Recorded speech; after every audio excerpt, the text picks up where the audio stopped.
Hello guys, welcome to today's tutorial where we are going to turn a few simple ingredients into a really effective natural deodorant. It is inexpensive, takes just 5 minutes to make, and best of all, there are no mysterious chemicals involved. If you have been looking for a way to keep your armpit drier and odor-free all day without irritating your skin, stay tuned.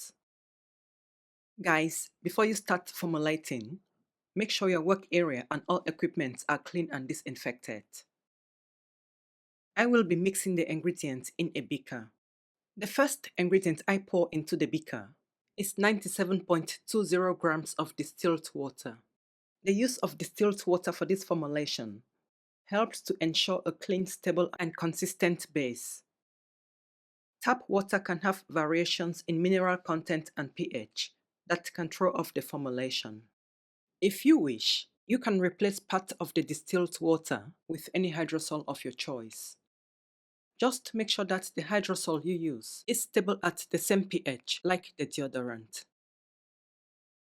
If you want to create a lightly scented deodorant, you can mix about 1/4 to 1/3 of your distilled water with your chosen hydrosol. Hydrosols are gentle and naturally fragrant without being overpowering, which makes them perfect for a deodorant that doesn't rely on synthetic fragrances.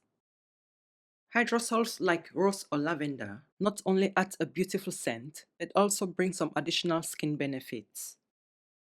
I personally prefer my deodorant to be odorless. The next ingredient I add to the distilled water is 2 grams of citric acid.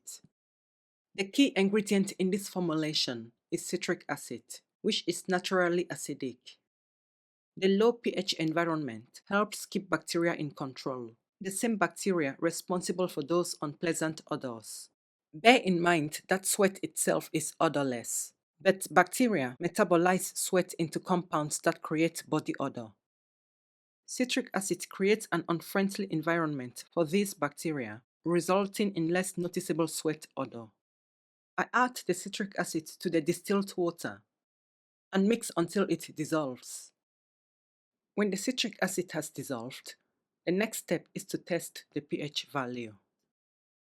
To test the pH value, I put a few drops of the mixture onto my pH strip, wait for about 10 seconds, then see what the pH is. As you can see, the pH value is 2, and this is too acidic. We need to raise it to a skin-safe, yet effective pH. We are talking about a pH level of between 3 and 3.5. A pH value of 2 is too acidic for the skin and could cause irritation or disrupt the natural protective barrier.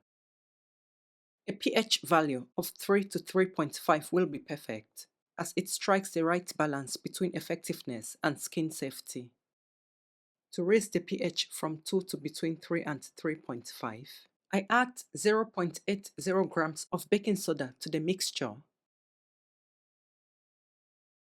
and mix until the baking soda dissolves, and then I test the pH value again. By raising it to between 3 and 3.5 with the addition of baking soda, we create a slightly acidic environment that is more closely aligned with the skin's natural pH. This helps to maintain skin health while still providing the benefits of an acidic formula, such as inhibiting odor-causing bacteria that thrive in neutral to alkaline conditions. When the baking soda has dissolved, I test the pH value again. As you can see, we now have a pH value of 3, and this is perfect. This pH range is also gentle enough to prevent irritation while still allowing the deodorant to work. It ensures that the baking soda acts as an odor absorber without being too alkaline, which can irritate sensitive skin. A balanced pH of 3 to 3.5 helps to preserve the product and make it safe for daily use, all while keeping the skin comfortable and protected. While baking soda doesn't stop sweating, it absorbs moisture and helps reduce the wet feeling, keeping the underarm area drier. Together with citric acid, baking soda balances the formula by preventing excessive alkalinity or acidity. This combined effect ensures the product is gentle yet highly effective. The next step is to pour the deodorant into a clean sterile glass container, preferably a spray bottle. Here are the key factors to consider when storing deodorant or formulations with an acidic pH. If the spray part of your container has metal on it, and the metal is aluminum or non-stainless steel, it can rust or weaken over time when it touches an acidic liquid. This can disrupt the quality and color of your deodorant. If the metal is high-quality stainless steel, often labeled 304 or 316, then it is much more resistant to rust. But please still confirm with the supplier or the manufacturer to make sure that it can handle acidic liquids. To store this deodorant effectively, use rust-resistant packaging, for example glass, or HDPE and PET plastic. Store in a cool, dry place away from heat, humidity, and direct sunlight.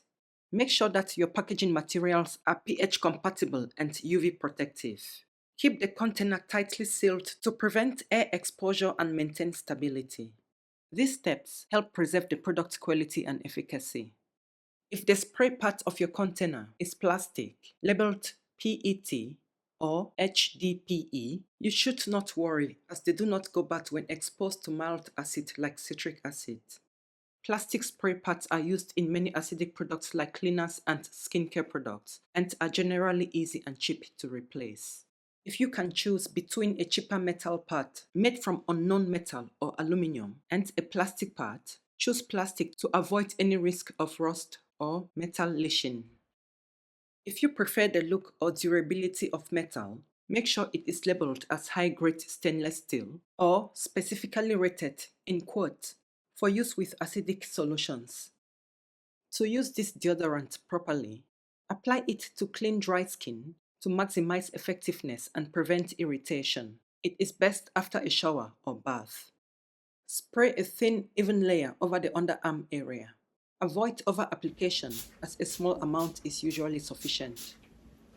Allow the product to dry for a few seconds before putting on cloth.